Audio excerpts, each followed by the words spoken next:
Hey, what's going on, guys? Welcome back to another nightly walking vlog where I simply walk at night in good and not so good weather. Days a bit humid but still walkable, and talk about basically my thoughts and whatnot. Where should I go, here or here? We'll take this route. The house is still under construction. Been a while. So anyway, in today's topic we're gonna talk about why I think retro YouTubers, retro gaming YouTubers, the whole community needs to die. It served its purpose, if it had a purpose to begin with. This may be harsh, and some will say, well, let them do what they want to do, but this is beyond them doing what they want to do. Those guys know exactly what they're doing, and they are responsible for the retro gaming crash. The prices are getting ridiculous. They are responsible for this. So it's not just them doing what they want and having fun, they're directly affecting others. At this point, we are beyond people doing things for fun. Those guys have made it a habit to talk about specific games, increase their value so they can profit. A lot of examples are there. If you search YouTube, people more capable than me have exposed those scams. Basically, they artificially increase the retro games prices, hoard the games and sell them to profit. Those are documented cases, not the conspiracy. There's a bike behind me. Go into a quieter neighborhood so I can properly talk to you guys. So yeah, where was I? Those people affect the whole industry. Revenge of the Bird King, or whatever the game is known, limited run games is one example. Metal Jesus, Wood, and the others are not simply talking about retro games. They are together in this. They are doing this whole scam, increasing the price so they can profit. They don't care about retro games. Most of them don't even play the games. They don't even give you any information about the game. They basically read the box and that's it. Suddenly it's very dark here. So yeah, like I said, I have nothing personal against them, but they're affecting me in my hobby. There are people like me who don't care about reselling games. They just enjoy the hobby, view those games as art, wanna buy them and play them. I am collector slash gamer. I don't collect stuff to keep them on shelf. I got many expensive rare games that I opened, unboxed and played. I don't just collect stuff for the sake of collecting them. That's why I hate hoarders and resellers. I already made a video on hoarders. I'm making a video on retro resellers, if you can call them that. They don't care about the hobby. I don't have anything also against channels that simply show gameplay, them playing the game. If you want to watch the game, you watch it. But I have problem against those scammers. Not only that, they also, in most cases, ask for extra money on top of the ad revenue they're making, the free games they're receiving. This is another point before I forget.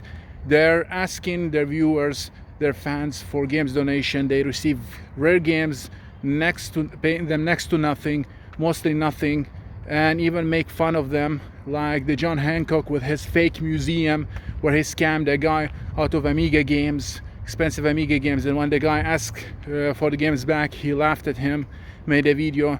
Those people should not be online.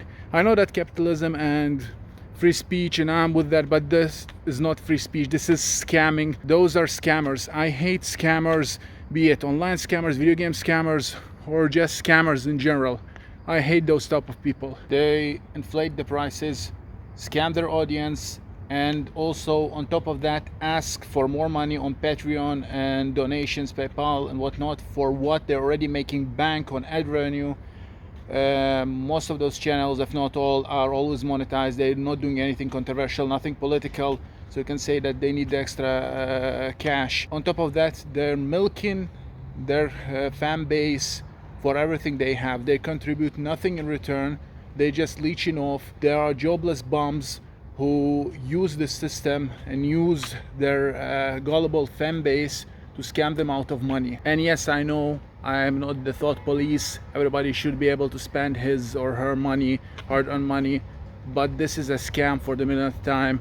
It should not be tolerated. I have no hope that people will see through this. A lot of people will not see through it. They think those guys are cool guys and deserve their hard-earned money. They imagine going to job, working, having a headache, having a migraine, and at the end of the day giving it to a jobless bum talking about video games, while also not providing accurate information or anything in value, basically reading the box.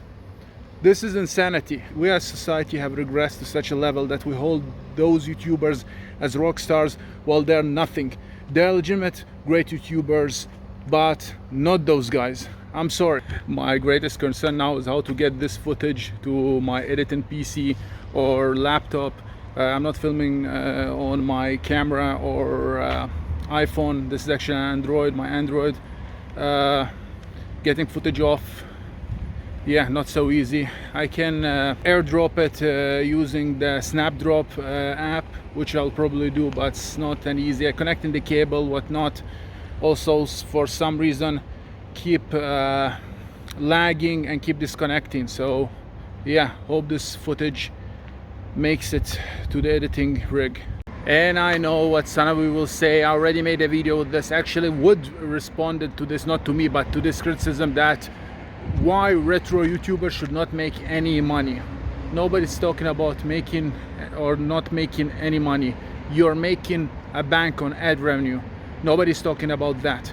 We're talking about scamming the community, inflating the prices, affecting us, people who just want to play and collect. You're hoarding games, artificially increasing their price, and on top of that putting your hands into your audience pockets for more donation, be it by making sad videos where your fans will sympathize with you, make it so that you're so desperate and need cash while you're making bank. This is very scammy to me, and I'm not here the moral police and whatnot, but scamming is bad and scammers are bad. They need to make it crystal clear that some of the retro or so-called retro YouTubers provide amazing job. The gaming historian, the completionist, I watch their videos, not all of them obviously, but some of them, they talk in depth about the game, compare different versions, and the other retro YouTubers that compare port to port. For example, the Sega Saturn to PS1 port, PC port. The retro YouTubers that cover PC ports, old PC ports, something I enjoy as I collect retro PC games. Those I respect. I'm not sure if they deserve donations, whatnot, but at least they're providing decent content. I don't know what else to say. Let me know in the comment section what you think. Share your thoughts, your points, why you think we should donate to them or why they're doing nothing wrong. And please don't use the argument that let people do what they want.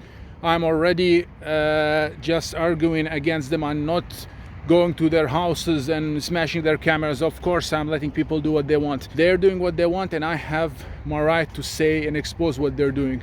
I'm using my free speech just as they're using their free speech on their platforms. Like I said, smash the like button, subscribe, donate to me through Patreon, PayPal, buy my merch, send me free games, and I'll talk to you in my next video.